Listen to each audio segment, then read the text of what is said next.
Hello, welcome to Tub Talks with Damon. Thank you for joining us today. My special guest in the tub today is Jeanathan Lee, professional stylist, entrepreneur, an amazing person in New York City whose work I have followed for many, many years. So I'm so glad you're here, and I really want to thank you for joining me in the tub today. Of course, it's been such a long time since I've been in a tub with a grown-ass man. Yes. You know, it's interesting because a lot of people can't really remember the last time they took a tub. Well, And I've had this tub for a long time. I didn't really start using it as a tub until I started doing these interviews last year. So it's really, I think it's an art. yeah, that's yeah. I could luxuriate in a bathtub. Yes. I need a glass of wine, maybe some grapes and such. Well, I have plenty of wine, but I don't have grapes. So when you're ready, let me know. But I want to ask you, Jeanathan, first, what do you like most about your body? Oh, that's super easy. My skin. Tell me more. I adore my skin. I've taken painstaking efforts over the last 50 years. Oh, I'm 50. 50. I know, 50 right? club. Not a wrinkle. Look at it. Titties are hot. Yes. Anyway, but I spend, Yes. I eat well. Your skin is a barometer for your actual overall health. Yes. So I try to take incredible care of the inside of my body, and it radiates on the outside. Plus, come on, y'all, look at this color. Gorgeous. It's lovely. Gorgeous. Lovely. I spent a lot of years when I was younger being told that I wasn't beautiful. Being told that my skin, I was too dark. Had friends would always say, Jeanathan, smile so we can see you. Rude, right? Meaning you were too dark to be seen. Yeah. May I ask, where were you growing up? Or where Oh, was this was in Colorado in my 20s. I spent 19 years in Colorado, and it's a beautiful, beautiful place. I love Colorado.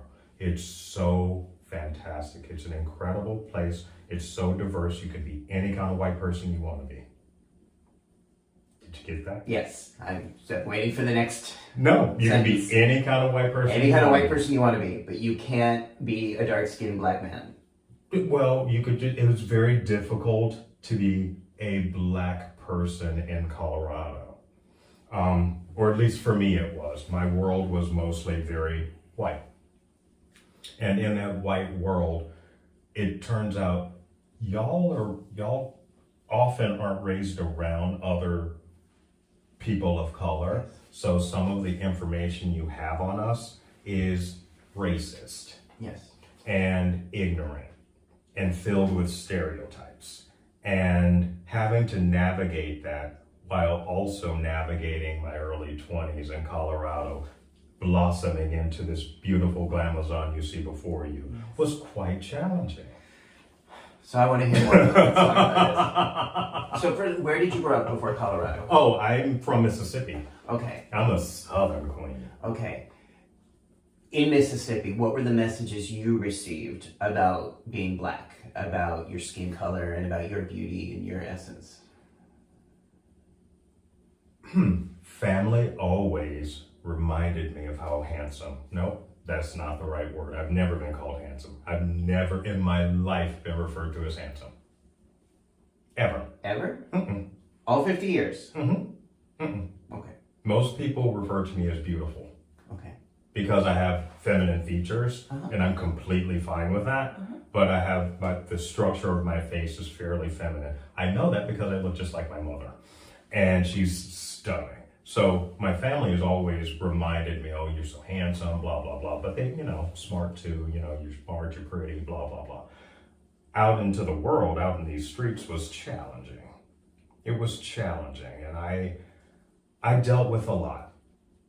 I was even in a very, very uncomfortable relationship for 8 years with a dude who was fairly racist.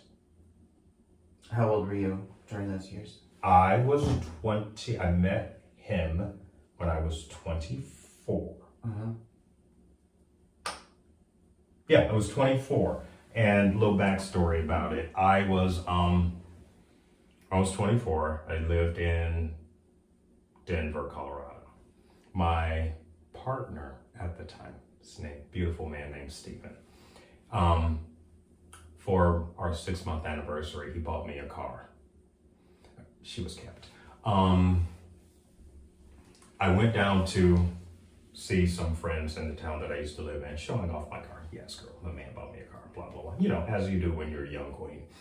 I got into a car accident that night and broke my jaw, wiped out my memory. It was fucked up. Anyway, about 3 months after that, I was out with my man, drinking, minding my business. I was here where I should, and I met this fella. I'm not gonna say his name, but I met this fella. And he and I, lovely. He was very quick-witted. We jabbed back and forth, blah, blah, blah. Long story short, he convinced me to break up with my husband, my person at the time. And we got into this really awkward, confusing relationship while I was still trying to navigate trying to remember my past, but being gaslighted into improper ideas about my blackness. Can you Yeah, sure. He was, you remember earlier when I said that when white people aren't raised around black folks, they have racist and or stereotypical ideas about who we are as people? Yes. All of that. It was smile so we can see you. It was, at one point he says to me, we should sell drugs. You can keep all the drugs at your house and I'll keep all the money because, they'll, you're black. And I said, well, what do you mean by that? And he says, well, black people and drugs. That's what y'all do. It's like, okay. But whatever, I can't blame him much because I stayed. Why?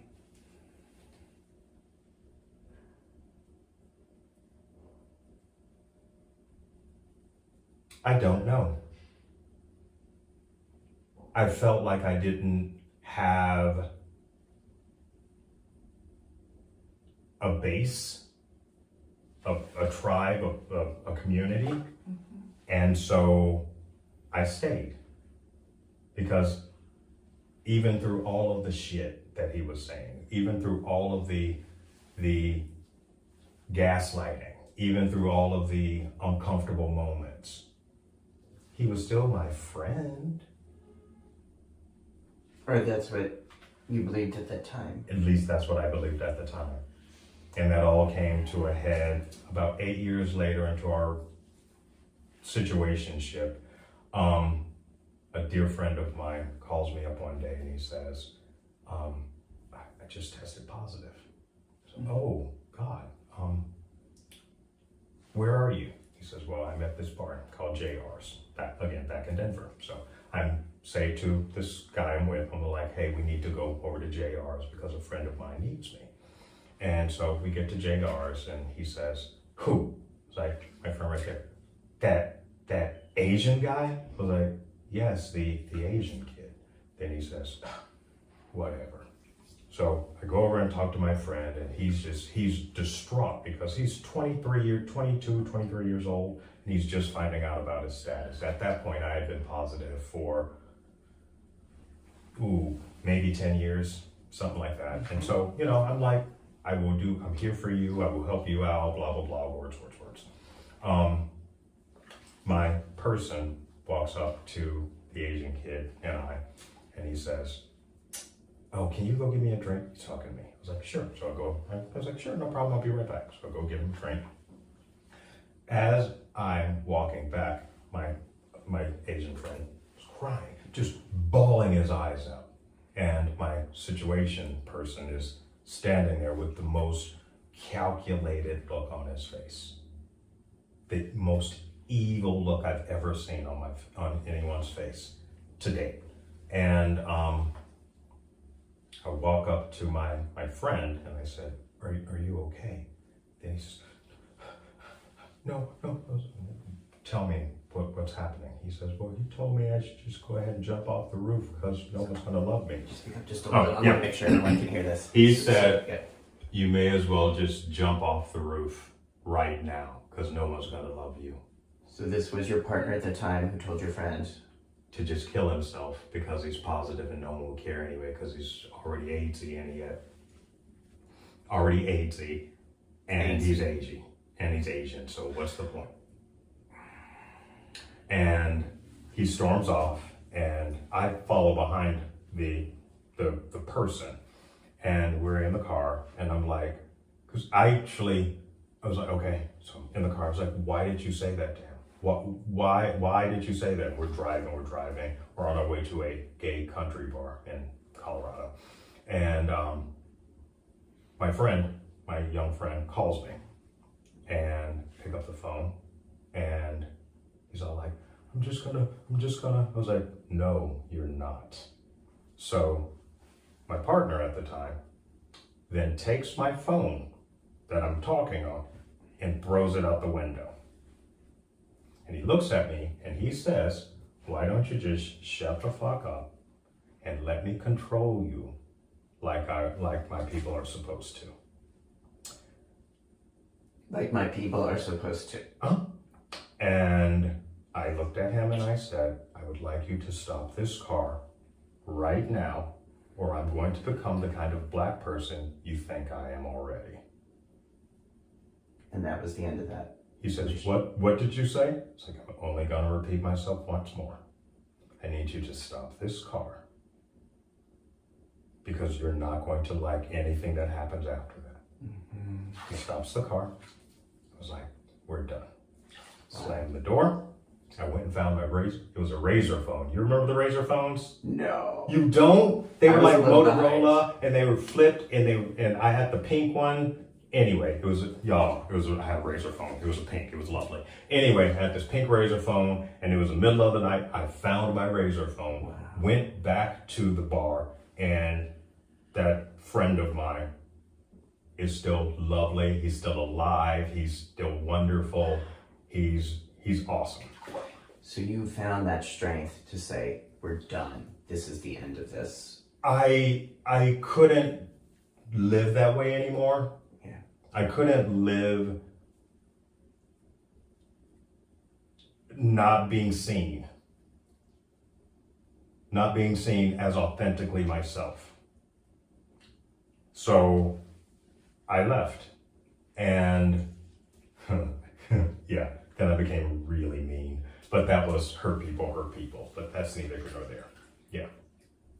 Did you ever find yourself in any kind of relationship after that where there was that dynamic of someone being explicitly racist and cruel? Heavens. Okay, so that was it. You did that, you said enough, and that was a shift in how you connected with men after that? Correct. What, if any advice, thank you, I really appreciate it. What, if any advice, would you give to someone who's watching this who might be in a similar situation right now, where they're where they're with a partner with whom is being cruel or racist or gaslighting them and not sure what to do? Leave. I know it's hard. I know it's terrifying, but you have to leave, because the longer you stay in situations like that, the less love you have for yourself, the less joy you have for yourself, the less value you have for yourself, less agency you have for yourself. And when those go away, you become a shell of yourself, and then you fulfill the destiny that person thinks you were in the first place.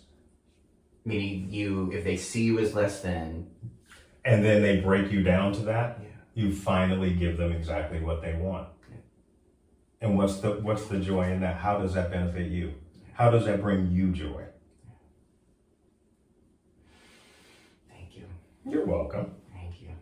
Oh, I love these conversations. It's really important.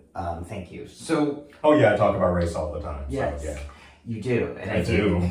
And You also talk about living with HIV Yes. and starting a social group or being part of a social group in New York City that helps to bridge these topics related to HIV and race. And I want to ask you more about that. Sure.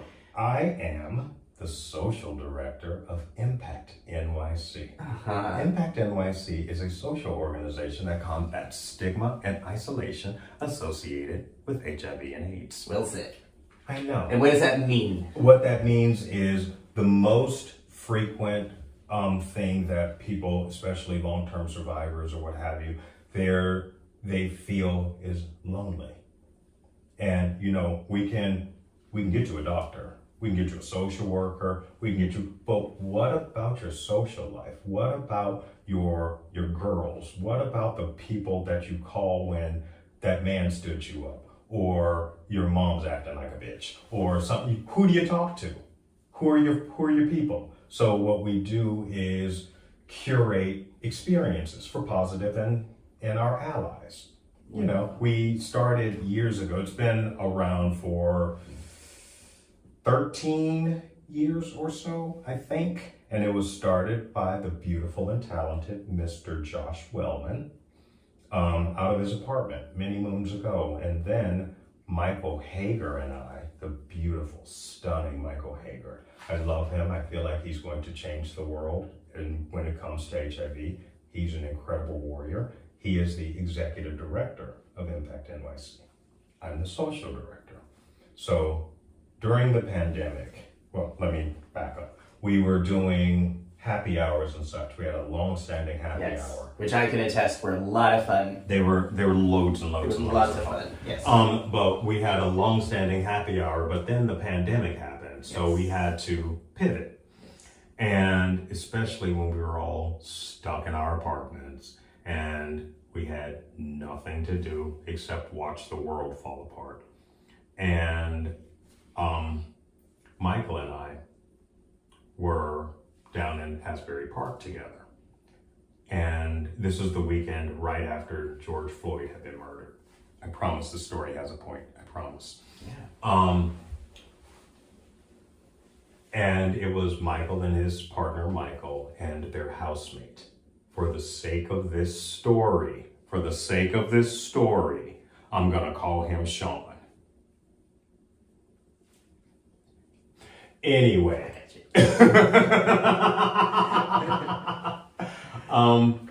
We were sitting around and Sean had been saying some fairly racist things. About George Floyd, yeah. And we're sitting over dinner and he says, well, if George Floyd would have just done what the cops told him to do, none of this would have happened. I'm assuming Sean is white. Yes. Okay. And I lost it. Now, losing it for me is always elegant and sophisticated because I'm a goddamn lady. Anyway, I asked him, I was like, do you realize that police don't see me the way they see you? Do you know that if you passed out a fake 20, you'd still be alive, but George Floyd's dead? Do you know that they had their guns drawn? They put their knee on his neck. I have a question for you, Sean. What makes my life more important than his? Ooh, better question. What makes your life more important than his? Mm-hmm. And he started backpedaling. Well, what I meant was, and if you did this, and apologia. Just making up, just excuse after excuse after excuse. And I lost it. I'm like, okay, I'm done with her. I couldn't be too much of a bitch because we were in his house. So I was like, oh yeah, thanks. And then he said, my boyfriend Wolf's on Scruff, asking if he could touch his shoulders. Rude. Y'all, my boyfriend's white. He's very lovely. Anyway, that was part of the story. Seriously, I promise. So as Michael and I were driving back to the city, Michael and Scott and I were driving back to the city, Michael says, you want to talk about the weekend? Sort of. And, I know how it started. Because Michael and I were doing a storytelling project for the Generations Project. You know them? Yes. Fabulous, Yes. fabulous. So we were doing a story about the Generations Project, and I was talking about, I don't know, I was telling the story about how I thought I was going to die by the time I was 45 because I've had HIV for so damn long, but lo and behold, she's invincible. Anyway, undetectable for 25 years. Isn't that weird? It's fabulous. Anyway, so in the middle of the story, I open up this African fan, and I'm fanning myself, and Sean's like, where's that? I was like, what's that? I was like, it's a fan. He's all like, ew, it looks stupid. Where did it come from? I was like, we got it at the African American Museum in Mississippi. Then he says, why would an African fan be in Mississippi? And I looked at him with a straight face, and I was like, slavery. That's why. Mm-hmm. Well, you know that they're like, how else do you think black people got here, Sean? How did you get here, Sean? Anyway, so Michael and I were unpacking that, and as we were driving back, we realized that this was a conversation that was very meaty. And we kept talking and we kept talking and we kept talking, and we decided to host comfortably uncomfortable conversations every other week on Zoom. It's an open dialogue about race and racism in the LGBTQIA plus community. Over the year, we've taken a little bit of a break, but over the year that we were doing it, we unpacked so many interesting conversations. We talked about fetishism, we talked about dating, we've talked about cultural appropriation, we've talked about gaslighting, you name it, we've talked about it. We've talked about stereotyping, and an offshoot of that, I really wanted to have more conversations with people. And I did a little bit of an experiment where I hosted a conversation called Race Kiki with Jeanathan Lee. And in that conversation, it was a podcast of sorts where I would have somebody over or have them on Zoom, and I would ask just one question. And that one question is, when did you learn about race? So I'm asking you, when did you learn about race?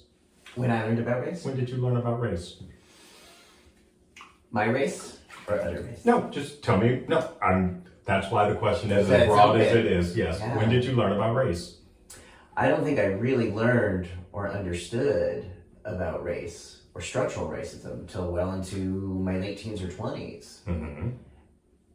I grew up in a part of Los Angeles that was in some ways mixed racially, but in other ways was very segregated in terms of neighborhood. Mm-hmm. So the school was mixed, but like the neighborhood I lived in was a primarily white neighborhood.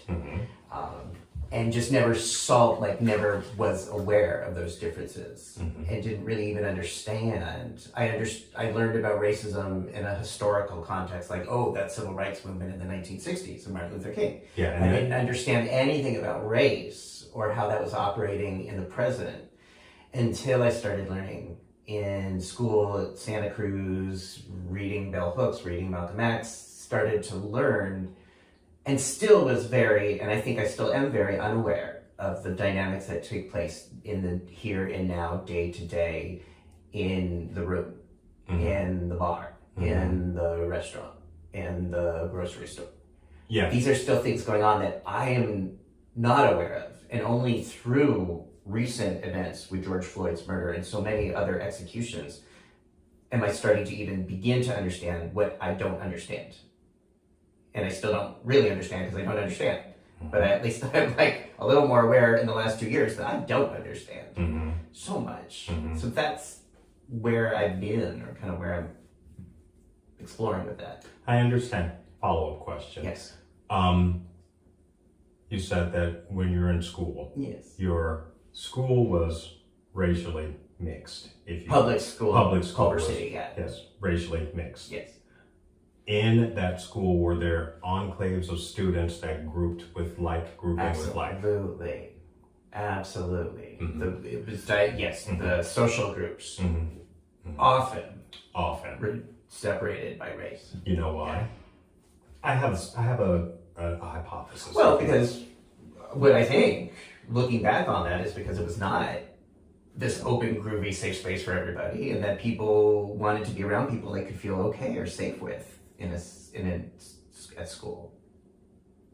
Feel safe with. Interesting choice of words. Mm-hmm. And my theory, if you will, is when we are babies, when we're infants, we learn our cues about the world through the surroundings, through our surroundings, right? So if you're a child, a little baby, anywhere other than like 2 or 3, you're out there just being a baby, doing all the things that you do. What you're doing is watching the way your parents interact with the world, right?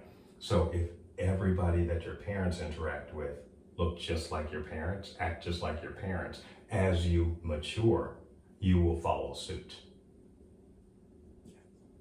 So, and I often ask this question, if you have just a room full of babies, so just put them out there and see what happens. Do you think that babies have the capacity for racism?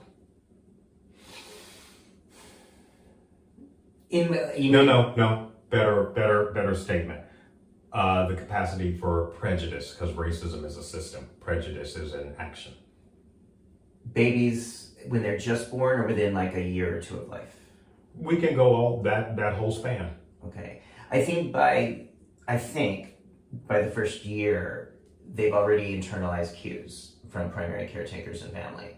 And so if they're in a situation where, like, okay, if I'm a white baby and I've only ever associated with a white family and my parents only have white friends and I'm in a room with other babies, the bias is going to be towards wanting to be with and safe with, quote unquote, other white babies. But then, because children are so young and curious, they will find themselves gravitating toward something that's different and exploratory for them. So they will go explore. Have you watched a 2-year-old? They touch everything. They explore everything. And the only way that they stop is based on what their parents, their reaction to what is around them. Yes. So little white baby, little black baby, they're doing something. If white mom reacts in such a way, it reinforces to that baby, oh, this is wrong. So I shouldn't do this. And they associate that wrong action with that black or brown face. So it's an imprint. Right. Or at least this is my theory. No, that's absolutely consistent with everything I understand about developmental psychology and the cues we get from our parents. If we sense fear or don't do that, that absolutely gets in deep. And often before kids even understand language, which is why I think we see a lot of this in our society today, and a lot of what you experience directly and indirectly. Directly and indirectly. And the fun thing about it is, after me and what's his name separated many, many moons ago, I said to myself, well, girl, you know the cues now. You couldn't have had anything worse than this. This was bad. I mean, the only thing worse would have been he showed up in a Klan robe to take me out to dinner one night. That would have been way confusing. Anyway, since that moment, I've been that friend that points it out to all my other friends. It's like, girl, you know he's only with you because you're Asian, right? Girl, you know he's only into you because you're Latin, right? What do you mean? Just listen to how he's talking to you. Just pay attention to how he's talking. Put the gifts down, but listen to how he's treating you. And how do your friends react when you point that out? It's something that they always felt in their soul, but they didn't have the words to articulate it. Okay.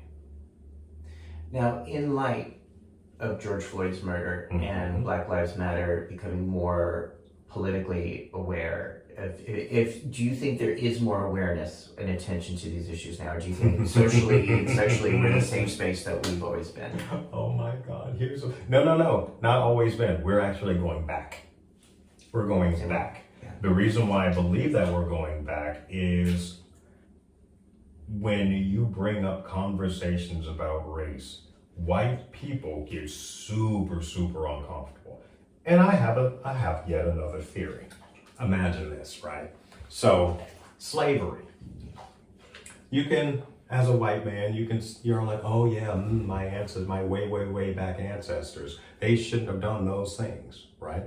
But then we go to the 1954, 1955, the bridge, the Martin Luther King, when you see these same smiling white people doing bad shit to black folks, and there's pictures, those people are still alive. Mm-hmm. Those people are your aunts and uncles. Those people are your grandparents. Those people are your grandparents. And so the reason why they're up in arms, and they don't want people to learn about that, to make white kids feel uncomfortable, is because what they don't want to do is have to explain to their grandbabies why in the fuck they were there in the first place.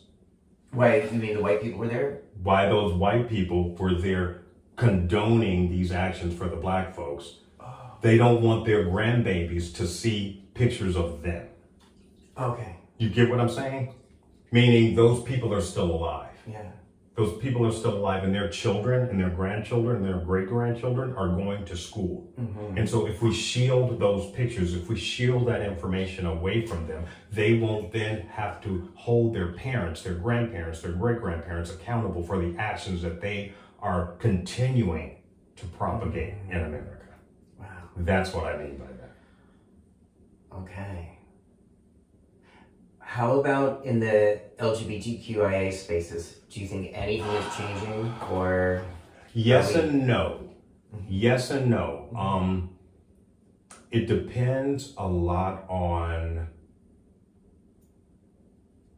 people's social circles, to be quite honest. I still go out occasionally, and I see groups of young baby queers clack in the world, but all mostly white men. And I'll see mostly Latin men, mostly Asian guys, but they're all grouped together. We're still segregating. Mm-hmm. We're still segregating. Why? It's safer. We think it's so kind of like, are the kids in school may be in groups where they feel safer, like on the playground. Yep, because if I'm surrounded by a room full of black folks, right, I don't have Samantha trying to put her hands in my hair. I don't have Chet asking me how big my dick is. I don't have Ralph telling me to fuck him like he stole something. And all of these things have happened in my life. So I don't have that. But what I'd like to see is that ignorant conversation to be gone. And the way we do that is we talk about it. We talk about the fact that some of this shit is uncomfortable. It's supposed to be uncomfortable. When you're uncomfortable, you're actually learning. You're paying attention because you're learning. But what you're not gonna do is continue to be defensive about it. You can't be defensive.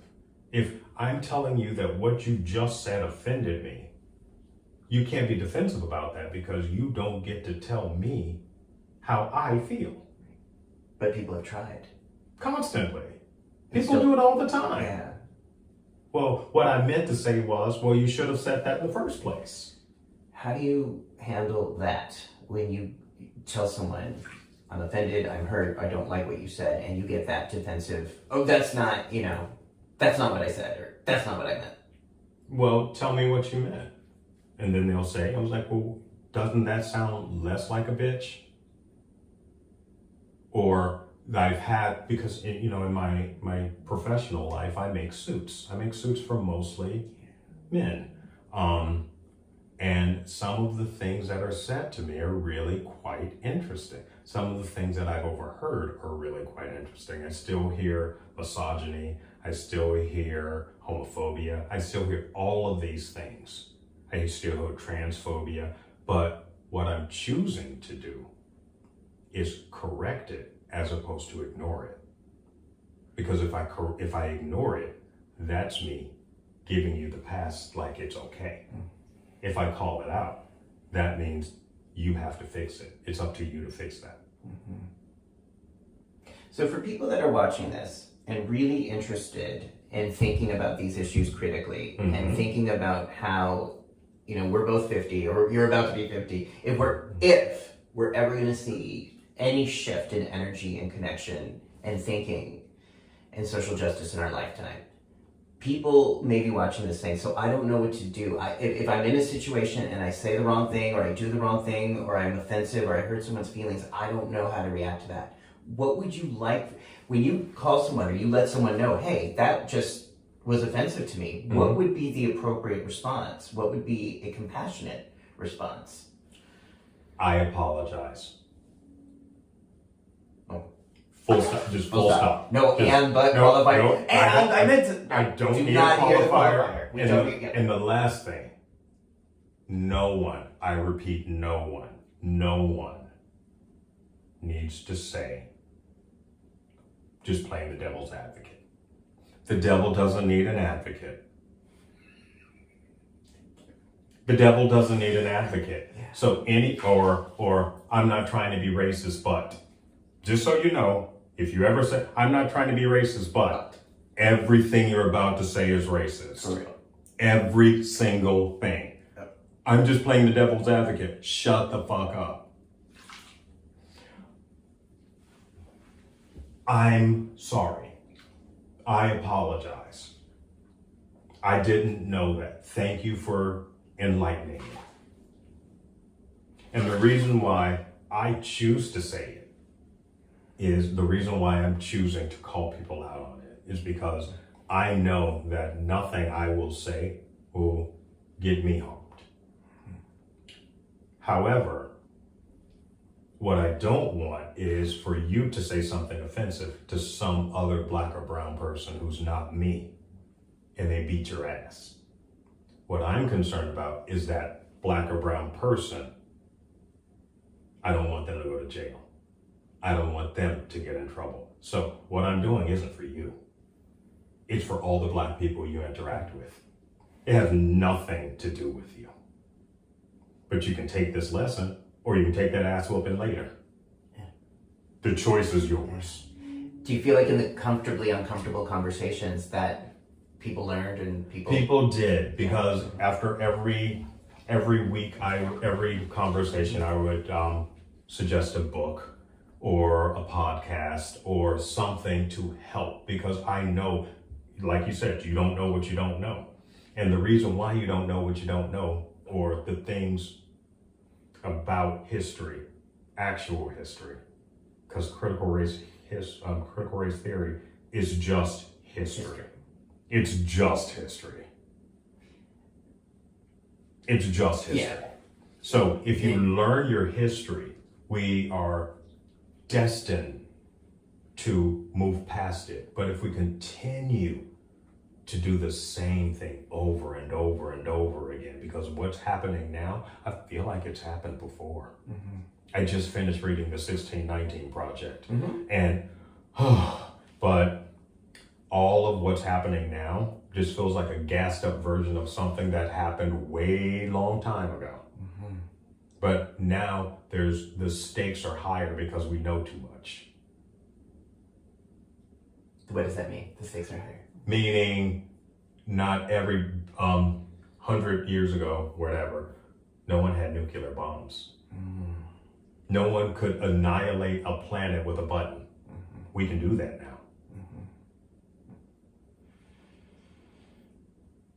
Yeah. Okay. So for people who want to learn more about this and try to get their history, you recommend the 1619 Project? I would recommend the 1619 Project. Fantastic. It's it's a lot. And I suggest you take it in small doses. I read it. It took me an entire month to finish it. It's a lot. It changed the way I understood the history of this country. How to Be an Anti-Racist. Incredible book. The starter book that I give most white people is, God, what is it? Her name is Robin DiAngelo. White Fragility? White Fragility. Yeah. It's the book that it's the starter book that I give for white people, because not all of her philosophies I agree with, but but it's not written for me. It's not written for me. It's not written in a language that I understand the language, but I'm not her audience. But listening to it, I'm like, oh, this is good. So I had my partner listen to it, and I had all my friends listen to it. I was like, look, read this book. They're like, okay. And that's a good starter book. But anything by Ibram X. Kendi, fantastic. James Baldwin, incredible. Frederick Douglass, But there's many fabulous current authors out that are doing the work. Wow. Thank you. You're welcome. Now, I also want to hear how this work, how your beliefs, how your life translates to your business. Oh yeah, that's And easy. we're starting to talk about, and are you comfortable right now? Yeah. Like, sure. Okay. So let's talk about your business. You help people dress better, look better, feel better. I do. Let's talk about that. Okay, so something my great grandma said. She would always say, every time you leave the house, people have to look at you. You may as well give them something to look at. Every moment you step out into these streets, every single moment you step out, dressing well isn't for anybody else. It's for you. It's for you. Because when you dress well, and I'm not talking about spending a shit ton of money, that is not what I'm saying. But when you put yourself together well, you navigate the world better. Because you feel that you look good. And when you feel good, and when you look good, you treat the world better. And so what I like to do is have a conversation with people and dress what I see. And dress what I see. And I try to get you to see yourself like I see you. And my favorite thing to do to date, I've done 250 weddings. When you say do, you mean you plan the... No, I've dressed 250 grooms or wedding parties, yes. Wow. The women and the men, or just the men? Just the men. I've, in my lifetime, made 2 or 3 wedding dresses, but yeah, it's, and when I got into styling, it started when I was working, I started with women, namely with drag queens. After I got out of the army, I started working for this drag queen by the name of Rebecca Ryan. She was this beautiful, tall, slim, redheaded white girl from Shreveport, Louisiana. And she's since left us, God rest in peace. But she and I made evening gowns together. We made a dress that weighed 90 pounds. Anyway, but I transitioned to menswear when I moved to New York. And the reason why I transitioned to menswear is I've learned that guys often feel like they need permission to dress themselves well. They feel like they need permission, they need a reason to look good. And it always pisses me off when I see these women, hair done, makeup beat, titties heaved, dress on, clacking in heels, evening bag, and you have Ted standing beside her in a polo that he wore to mow the lawn in, and a pair of khakis, and some tennis shoes. That is disrespectful to that woman that's standing next to you, because what you're doing is showing her that you don't give a shit about her, because she has to look at that. We all have to look at that. And you have to look back at it. So when you're looking at it, how do you feel about yourself when you're looking that way? Okay. Really. So when you're looking at yourself in the mirror, right? And you go out and you're thinking, yeah, fuck that. If you can't say that, you deserve it. We all deserve to look beautiful. We all deserve to feel beautiful. We all deserve that. And so I make clothes to help people feel that way. And what better reason to feel that way than on your wedding day? So you help people on their wedding day. How about just day to day? Yes, especially like people who are their own entrepreneurs or trying to do networking in successful ways. Yep, love it. Because a lot of us don't know. We may know coding incredibly well, but do you know how to dress for the meeting that you're going to try to get some money? Because if you're showing up in hoodies and dirty sneakers, you're not getting that money. You're not getting that money because that's not the men who are able to give you that money won't respond to that. Yeah. You have to know how to play the game in order to win the game. Yeah. If that's your choice.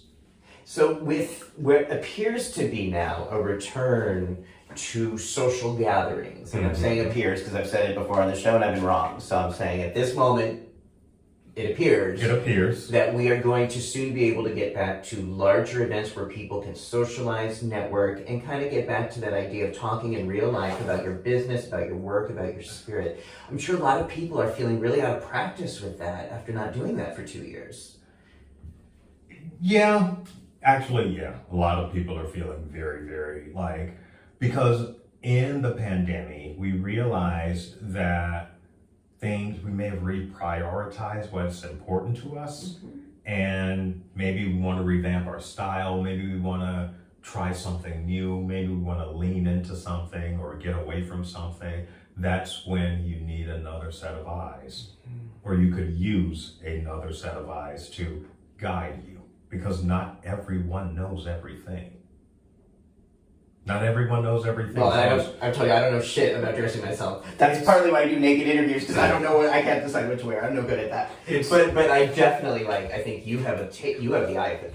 But you know what's super easy, what's super simple about it, and I say this to a lot of my clients, if I remove all of the bad decisions, if everything in your closet makes you feel beautiful, if everything in your closet makes you feel powerful, if everything in your closet reflects the human that you want the world to see, you can't make a bad choice.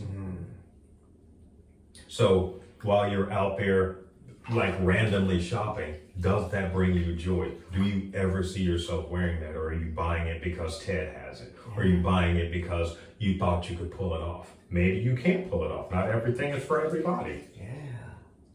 So if people want help with that, if they want to consult with you, that is what you're offering. That is your business. This is what come you on, do. see me. Yeah. And I think especially, again, if people are feeling a little shaky after 2 years of this, we're navigating so much energy, but then, how do I show up and feel confident? And like you said, I have something to give to the world. I'm confident in who I am. You help people with that. Well, it's not even that I have something to give. I deserve to be seen. I deserve to be valued. I deserve this. Not asking permission, demanding your place. I deserve to be here. I deserve to look fabulous. Wow. So if people want to hear more and see more about your business and what you're offering, the link's going to be right down there, but do you want to say it? The link? Well, yeah, you can find me on we're going to do it on Instagram like the kids are doing.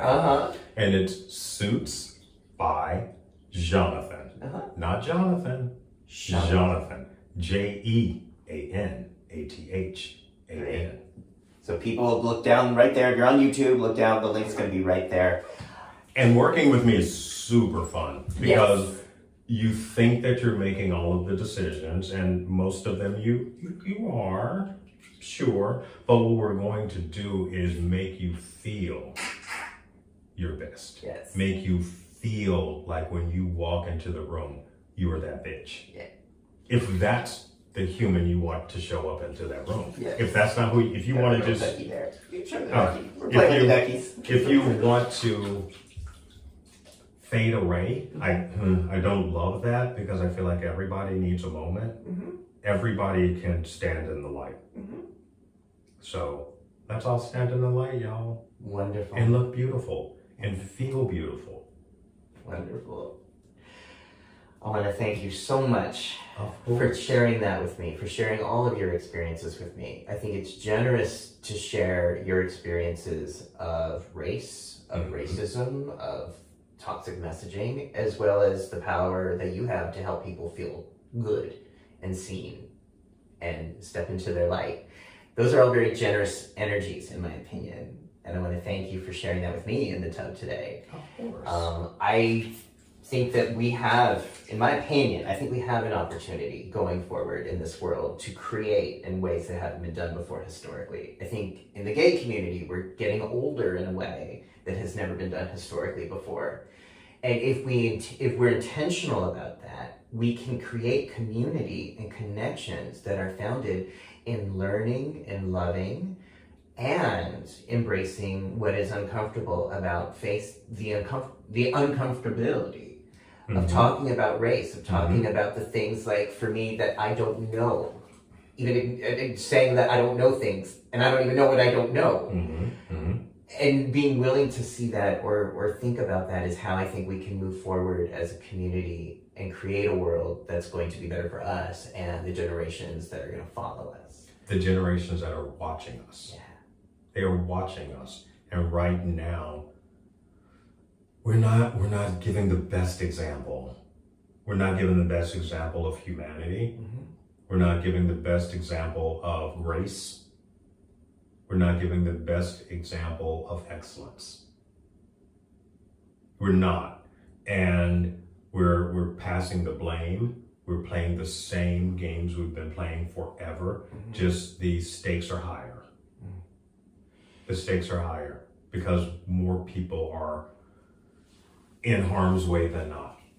And that's up to and including poor white folks too. I do think, though, you do exemplify those qualities of grace, of making a difference, sharing your experiences, sharing living with HIV, sharing your experiences as being Black in this country, sharing your experiences in these LGBTQI spaces.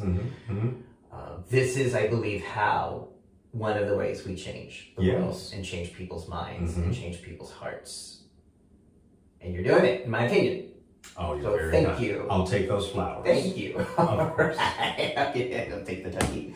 All right, everybody. Thank you so much for watching Tough Talks. Titties. Thank you, Jeanathan. Thank you for showing your Leave my titties alone. beautiful body. Beautiful body. If you enjoyed the show, please subscribe down below. If you didn't like the show, subscribe anyway. And tell us what you don't like about the show.